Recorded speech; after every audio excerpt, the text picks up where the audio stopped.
ఓం విఘ్నేశ్వరాయ నమ. శ్రీ వెంకటేశ్వర స్వామి వారి దివ్య చరిత్ర 4వ అధ్యాయము. భృగు మహర్షి కైలాసంలో ప్రవేశించటము. భృగు మహర్షి బ్రహ్మలోకం నుంచి బయలుదేరి బ్రహ్మదేవుని పరీక్షించడం జరిగింది. ఇక పరమేశ్వరుని పరీక్షించవలనని కైలాసంలోకి బయలుదేరాడు. కైలాసమున వెండికొండపై శివుడు ప్రమదగణాలు శివనామ జపజ్ఞాన మొనర్చుచుండగా తన్మయుడై ఉన్నాడు. కైలాసచలము మీద ఎక్కడ విన్నా పవిత్ర పంచాక్షరి మంత్ర ప్రణవస్వరాలు వినబడుతున్నాయి. ఎక్కడ చూసినా భక్తులు చేస్తున్న శివభక్తి పారవశ్యమే. భృగుమహాముని పరమేశ్వరుని ప్రత్యేక మందిరము వైపు కదలి వెళ్ళాడు. అందమైన కైలాస మందిరం దగ్గరకు వెళ్ళి అక్కడ కావలి ఉన్న వారిని శంకరుడేం చేస్తున్నాడని అడుగుతాడు. అప్పుడు అక్కడున్న ద్వారపాలకులు పరమేశ్వరుడు పార్వతీదేవితో అప్పుడు అక్కడ ఉన్నవారు ఇప్పుడు శంకరుడు తన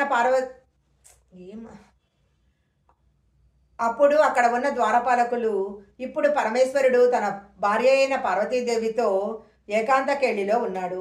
ఇప్పుడు ఆయన మీకు దర్శనం ఇవ్వలేడు కాబట్టి మీరు ఇంకొకసారి రమ్మని చెప్తాడు. అయితే భృగు మహర్షి మాత్రము నేనిప్పుడే లోపలికి వెళ్ళాలి అంటాడు. ఎంత వెళ్ళటానికి వీల్లేదని ఎంత చెప్పినా వినకుండా భృగు మహర్షి మంకుపట్టు వీడడు. 6 3 3 6 తాను లోపలికి వెళ్ళవలసిందేనని హుంకరించి లోపలికి ప్రవేశిస్తాడు. కేళీ విలాసాలలో మునిగి ఉన్న ఆది దంపతులకు ఆటంకం కలుగుతుంది. పార్వతీదేవి భృగు మహర్షిని చూసిన వెంటనే సిగ్గుదంతరులు ముంచుకొని రాగా పక్కకెళ్ళిపోతుంది. శంకరునికి ఎక్కడా లేని కోపం వస్తుంది. శంకరుడు మహోగ్రహంతో మునివై ఉండి కూడా ఏమాత్రం మర్యాద తెలియకపోవటం ఆశ్చర్యంగా ఉంది. ఏకాంతంగా భార్యతో శయ్యాగారములో ఉన్నప్పుడు ఆ మందిరంలో ఎవరూ ప్రవేశించకూడదను సామాన్య ధర్మమైనా నీకు తెలియదా? అసలు నువ్వు నా అనుమతి లేకుండా ఇక్కడికి ఎందుకు వచ్చావు? బ్రహ్మవంశమున పుట్టి మహాతపస్సు చేసిన కీర్తిశాలివైన నీకు ఇలాంటి పాపకృత్యం చేయటం సరిపోదు. నీ ముఖం చూడటము శుభకరం కాదు. నిన్ను కనికరించి విడుచుచున్నాను.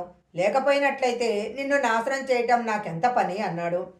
వెంటనే ఇక్కడి నుంచి వెళ్ళిపోమ్మని దూషించి వదిలివేస్తాడు. శివుడు తనను దులిపి విడిచినను భృగువునకు చీమ కొట్టినట్లు కూడా లేదు. పైగా లోపల నవ్వుకొని బయటికి వచ్చివేశాడు. ఈ శంకరుడు కూడా సత్వగుణ ప్రధానుడు కాదు. ఏకాంత మందిరమున ప్రవేశించానని నా మీద మండిపడ్డాడు. దానికి తోడు తిట్ల వర్షం కూడా కురిపించాడు. మహావిరాగి అయిన శంకరునికి కూడా కోపం వచ్చింది. దీనికి ఆయనకు గల తామసగుణమే కారణం కదా అనుకున్నాడు. తామసగుణ ప్రధానుడగుడిచే ఈ శంకరుడు తామసభావమున నేను వచ్చిన పని తెలుసుకోలేకపోయాడు అని అనుకుంటూ భృగు మహర్షి కైలాసాన్ని విడిచి విష్ణులోకం వైపు ప్రయాణమైనాడు.